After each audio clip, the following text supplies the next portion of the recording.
మొత్తానికి జేపీ నడ్డా గారు తెలంగాణ గడ్డ మీదకి వచ్చి ఇష్టం వచ్చినట్టుగా బీసీల గురించి తెలంగాణ ప్రభుత్వానికి ప్రేమ లేదన్నట్టుగా అసలు రేవంత్ రెడ్డి గారు బీసీలను విస్మరించినట్టుగా ఆయన మాట్లాడిన విధానాన్ని తీవ్రంగా ఖండిస్తూ ఉన్నాం.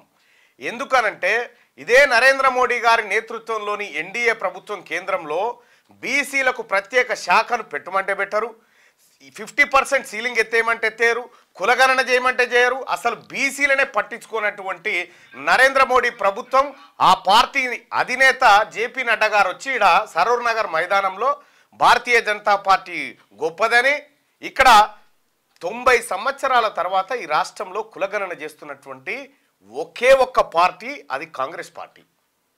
కులగణన చేసి ఫలాలన్నిటినీ అందరికీ సమానంగా పంచాలనేటువంటి రాహుల్ గాంధీ గారి ఆలోచనని ఇక్కడ ఇంప్లిమెంట్ చేస్తూ ఉంటే జేపీ నడ్డా గారు వచ్చి అక్కడ ఏం మాట్లాడనో తెలియక వాళ్ళ తప్పులను కప్పిపుచ్చుకొని ఇతరుల మీద బురద జల్లే ప్రయత్నం చేస్తూ ఉన్నారు. నడ్డా గారు మీరు మాట్లాడినటువంటి వ్యాఖ్యలు అవి తెలంగాణకు వర్తించవు, తెలంగాణకు వర్తించే వ్యాఖ్యలు కాదు. ఇంకా మీరు ఏది మొన్న మహారాష్ట్రలో ఆడినటువంటి గేమే ఆడాలని చెప్పి కాంగ్రెస్ పార్టీ గురించి అవాకులు చెవాకులు పేలుతూ ఉన్నారు. కాంగ్రెస్ పార్టీ ప్రాంతీయ పార్టీలతో సోపతి కడతాడట. ఎస్, ప్రతి పేద గుడిసెతో కాంగ్రెస్ పార్టీ సోపతి కడుతుంది, ప్రతి పేదవాడితో కాంగ్రెస్ పార్టీ సోపతి కడుతుంది. మీరు అట్లా కాదు కదా, మీరు అదానీలు అంబానీలతో సోపతి కట్టేటువంటి వాళ్ళు.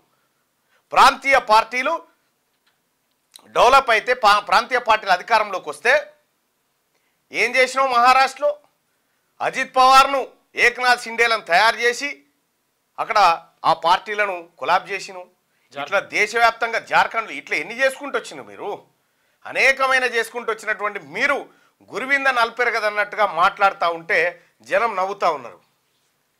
ఉందా భారతీయ జనతా పార్టీకి గ్రామీణ ప్రాంతాల్లో కనీసం ఎవరు ఓటు ఏజెంట్ అని ఉన్నాడా, పోలింగ్ ఏజెంట్ అన్నాడా?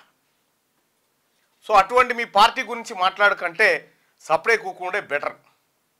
ఇప్పటికైనా భారతీయ జనతా పార్టీ బీసీల పట్ల మీ వైఖరి ఏందో చెప్పాలి, కులగణన పట్ల మీ వైఖరి ఏందో చెప్పాలి. అక్కడ ఆర్ఎస్ఎస్ కూడా కులగణన చేయాలి అనేటువంటి మాట ఆర్ఎస్ఎస్ చెప్పిన తర్వాత కూడా ఎవరి ప్రయోజనాల కోసం ఆపుతా ఉన్నారు ఇది? నేను మొన్న జంతర్ మంతర్ కాడ కూడా మాట్లాడింది అదే. నరేంద్ర మోడీ గారు లేస్తే నేను ఓబీసీ ఓబీసీ ఓబీసీ అంటా ఉంటాడు, కానీ ఈ ఓబీసీలకు జరుగుతున్న ఈ దేశవ్యాప్తంగా జరుగుతున్నటువంటి అన్యాయాన్ని మాత్రం సరిదిద్దే ప్రయత్నం చేయలే. నేను ఆ రోజు చెప్పిన గర్కీ చోర్ అంటారు ఇటువంటి వాళ్ళని, ఇంటి దొంగలని చెప్తారని చెప్పిన. ఇప్పటికైనా భారతీయ జనతా పార్టీ తెలంగాణ రాష్ట్రంలో ప్రజలను పలకరించాలంటే మెజారిటీ ప్రజల 62% ఉన్నటువంటి బీసీల వైఖరి ఏందో ఫస్ట్ చెప్పాలి. మీరు బీసీల పట్ల మీ వైఖరి ఏందో చెప్పాలి. ఒక ఆయన మెసేజ్ పెట్టిండు, మనన్నట కులాలుగా విడదీస్తున్నట్ట. ఓర్ నాయన, మీరే కదా చేసిందంతా, ఈ దేశాన్ని బట్టి చేసిందంతా మీరే. కాబట్టి భారతీయ జనతా పార్టీ ఇకనైనా కళ్ళు తెరవాలి, అందులో ఉన్నటువంటి బీసీ నాయకత్వం కూడా కళ్ళు తెరవాలి. వీళ్ళు బీసీల వ్యతిరేకులు, బీసీల ద్రోహులు కాబట్టే ఇవాళ ఆ విధమైనటువంటి వైఖరితో ముందుకు పోతా ఉన్నారు. జేపీ నడ్డా గారు బీసీల గురించి మీకు అంత ప్రేమ ఉంటే ఓ బీసీ అధ్యక్షుని తీసేసి మళ్ళీ రెడ్డి అధ్యక్షుని ఎందుకు పెట్టావో ఈ భారతీయ జనతా పార్టీ కార్యకర్తలకు సమాధానం చెప్పు. అదే కాంగ్రెస్ పార్టీ బీసీ పీసీసీ అధ్యక్షుని తీసుకొచ్చి పెట్టింది. మీకుందా అది? మీరు పెట్టగలుగుతారా? అందుకోసమే భారతీయ జనతా పార్టీ ఎంత తక్కువ మాట్లాడితే అంత మంచిది. ఈ రాష్ట్రానికి మీ వల్ల ఒరిగే ప్రయోజనం ఏం లేదు.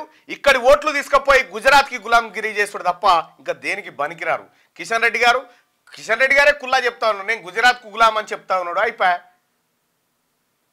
అందుకోసమే నరేంద్ర మోడీ గారు పార్లమెంట్లో బీసీల పక్షాన స్పష్టమైన వైఖరి ఏందో ప్రకటన చేయండి.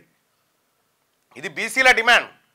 ఈ రాష్ట్రం బీసీలది, 62% ఉన్నటువంటి మెజారిటీ ప్రజలైన బీసీలది ఈ రాష్ట్రం. దీనిపైన మీ వైఖరి ఏందో చెప్పాలి. చెప్పకుండా మేము ఇంకా ఏది మతాలు కులాలని చెప్పుకుంటా ఓట్లు సంపాదిస్తామంటే ఇక్కడ పిచ్చోళ్ళమా? తెలంగాణ రాష్ట్రంలో బీసీలం మేల్కున్నాం కదా. క్యూ న్యూస్ ఛానల్లో పనిచేయటకు అనుభవం గల సీనియర్ వీడియో ఎడిటర్స్ కావాలను సంప్రదించవలసిన నెంబర్ 8688926084. qnewsads@gmail.com ను సంప్రదించండి. లైక్ చేయండి.